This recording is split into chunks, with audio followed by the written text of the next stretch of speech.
Hi, thank you so much for coming in today. Thanks for seeing me. Sharon Smith, right? Yes. Okay. Let's see. What brings you in today? Just tell me about like a typical day in your life and what brought you in. So me and my sister own a clothing store, and so we work there together, and I typically run that Monday through Friday, and my sister Donna runs it on the weekends. But I think lately I've just been like not feeling well, and I don't know. I'm here.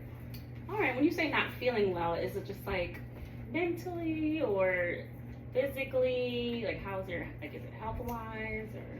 Yeah, maybe a little bit of both. I mean, it's a lot of work working in retail and dealing with customers, and the divorce wasn't really great for me, and I've been kind of a little sad lately, and so sometimes I drink some wine after work, and I try not to drink too much around my son, but lately my son's father has been, I guess, a little frustrated with me.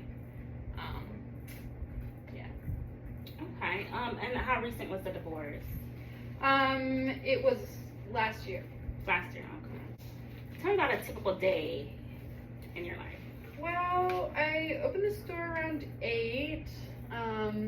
Sometimes I'm late, sometimes I oversleep, sometimes I'm a little hungover.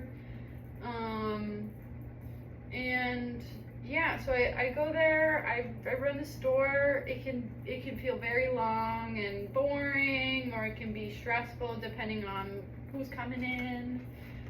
It's a vintage clothing store, so it's like not, it's not a CVS, but it's not a bookstore. So it can be a little stressful cleaning up and folding clothes all day.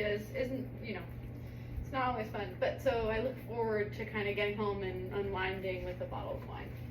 Okay. Now, for how long have you been feeling this way? Like you said, just not feeling well or, stressed.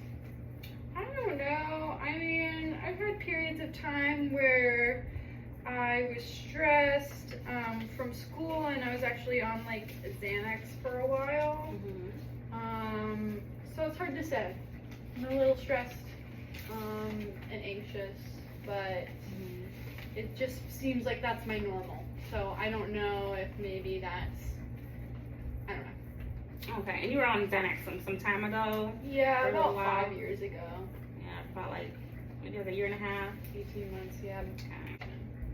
Did you switch to something else, or you just got off of it? I decided to just try and quit, and I stopped using it, and it was hard, but You said sometimes you drink a little wine to wind down, like at night. Is that the only time? Like, how often are you drinking a week or a day?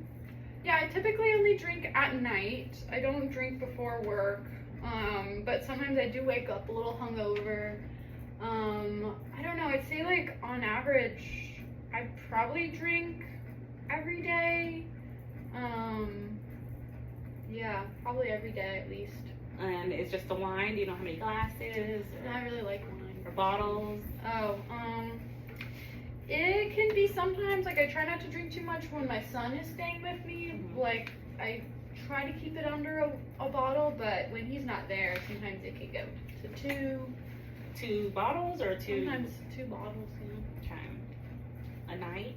Yeah. It just makes it hard to wake up, but it's also hard to fall asleep, so okay. I have trouble with that. And how does that make you feel when you drink? Maybe not so great about myself, maybe a little out of control. I don't think I make a great role model for my son if I'm drinking when he's around. So yeah, I don't feel too positively about it, I guess, but also find it hard to imagine something else. I had not a lot to do after I got divorced. Okay, well, those are kind of some negatives. Like you mentioned that you're not proud of it, that you drink it, and try not to drink around your son. What are some pros, like the reasons why you think you're drinking it? What does it do for you? It helps me forget about my problems. Excuse me. Yeah, I think just I'm looking maybe to not think so much, and a lot of the anxiety I feel like I used to have, it tones down that anxiety. It mutes it a little bit, and so for a little while it feels like I don't have anxiety. So, And this nice. is anxiety that's being caused by you fearing that your ex-husband's gonna take your son away? Or? It's been giving me a lot of anxiety, and I think even before that, just being a small business owner and, having a lot of pressure just for me and my sister running this store on our own, it's a lot of work, and so I just find that on my off time, I just try to expedite forgetting all my troubles. Okay. Well, I do have some information on, some low-risk guidelines, drinking and drug use, primarily drinking in this case. Would you mind if I share them with you? Sure. Okay, so we know that basically drinking 4 or more drinks in about 2 hours, I guess. So you say you spend the night drinking, you could drink up to 1 or 2 bottles. So drinking about that or more than 7 drinks in a week is it puts you at risk for any social or legal problems, as well as illness and injury, and it can also cause health problems. And so you mentioned, you have some anxiety and might be having a little depression. So it can actually make those symptoms worse in the long run. Yeah, I didn't know that. Yeah, what are your thoughts on that? I guess it makes me think about, maybe how my drinking, maybe is maybe in some ways a solution to my problem, but also a source of my problems as well. Okay. Well, so on a scale from 1 to 10, with 1 not being ready at all, and I would say 10 being extremely ready to, I guess, change your lifestyle with drinking, where would you say you fit in there? Maybe about a 7 or an 8. I would like to change. I think maybe why I'm not out of 10 is just I don't see any other options for myself, and I'm just worried that lose custody of my son, I guess, and I don't see a. Okay, so then so instead of 7, why not 10? Why not a full 10? I think it's just hard to imagine my life without drinking, or it's been a while since I haven't drank. I feel like I've drank since I could legally, and it's hard to imagine what my pastime would be outside of work if I couldn't have a glass of wine or 2. Okay, let's develop some sort of action plan. You mentioned that you co-own your business with your sister. How's your relationship with her? Is she someone that you can, call on or speak to about this? Yeah, she's been supportive. I mean, we have to be really close to own a business together, and so we have a strong relationship.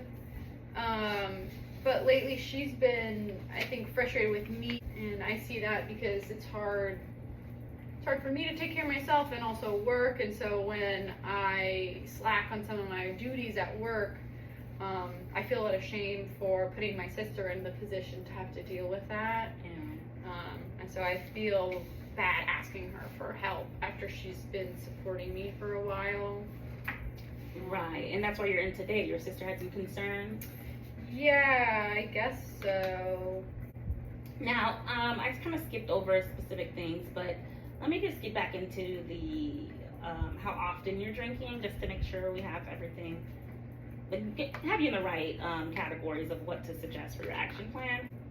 How often during the year that you found yourself not able to stop drinking once you started, like for the evening? Oh, not able to stop?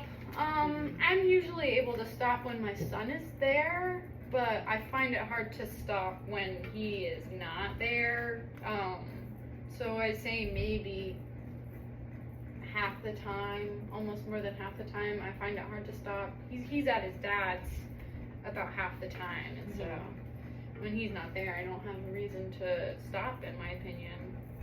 Okay, and you mentioned you don't drink in the morning, but when you do get home and you drink and then you wake up in the morning, how do you feel? Do you feel any feelings of guilt or remorse for drinking as much? Sometimes I'll just feel, kind of mad at myself for being hungover again, and just opening the store late. And it makes Donna mad, and yeah, I'm just not taking care of all my work duties, I guess, and so it's hard to look at my sister when I'm disappointing her. Okay, and have you had any instances where you don't remember anything in the morning, or how the night went, or how you went to bed? Maybe once or twice, but yeah, I usually don't black out, but I do like to drink some wine. Okay, well, tell me about the time when you forgot to pick up your son. Yeah, was that an instance that came from drinking? It did. So basically what happened was my son was going to a birthday party, and so my ex dropped him off, and I want to say it was a sleepover, and so I just forgot to pick him up. And so the parent of my son's friend called my ex, and he of course went and picked up my son, but he came to drop off our son at my house, and he saw me passed out with some wine bottles, and so he was very angry and basically was suggesting that we needed to go back to court to work on our custody arrangement. Okay, and how did that make you feel? Yeah, just I think shame in my son seeing me that way, and for letting him down, and I guess fear of my ex taking more of my son's time away from me. I find it hard to imagine, not being in my son's life as much, because it would just be hard. Well, so there are some resources that I can put you in contact with that can help you, because you mentioned you're probably at a 7, which is really good actually, because you do have some readiness to change. I have some information here on some group counseling, such as Alcoholics Anonymous, and there's a couple other local ones on here that you can take a look at whenever you have the time, that I think you'd be really interested in. It could really help with your situation to, kind of help you with relieve the stress that you're going through. There's a couple of personal groups in here that I know some of them have gone through the same thing you're going through, divorce, and stressing about keeping their children.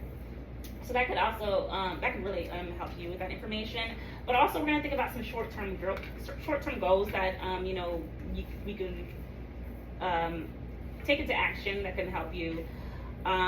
So like you said, you mentioned your sister co-owns a business with you, and it is a stressful job, I know, working retail.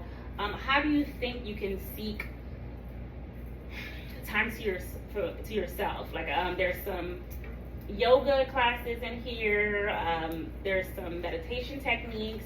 Do you think that that is something like maybe you can download an app, something that you'd be interested in? I would be willing to try. It's just hard to I just need something distracting enough to get me away from my troubles. Yeah. Okay. Good. Step in a good direction. Let's see. So, also, you were once on the prescription of Xanax. Would you consider, maybe perhaps going on the prescription again, talking to your primary care physician, getting you back on that, or maybe a psychiatrist to get back on that? I think I would be willing to talk to a psychiatrist, and maybe if not try Xanax again, maybe try something else that maybe could help me drink less or have, less anxiety. Right, because when you were on it before, it was helpful, and you were... Somewhat. It eventually became somewhat like how I use the wine, where it's a step away from your problems, maybe. Okay. Well, I think that's just a good place to start. I gave you the resources, so we can either, download the app, do the meditation, you can join a yoga class, do Alcoholics Anonymous, and then visit your primary doctor in regards to discussing the prescription again. So we'll just follow up in about maybe like 2 weeks and see how it's going. All right, thank you so much for coming in today, Sharon. Thank you.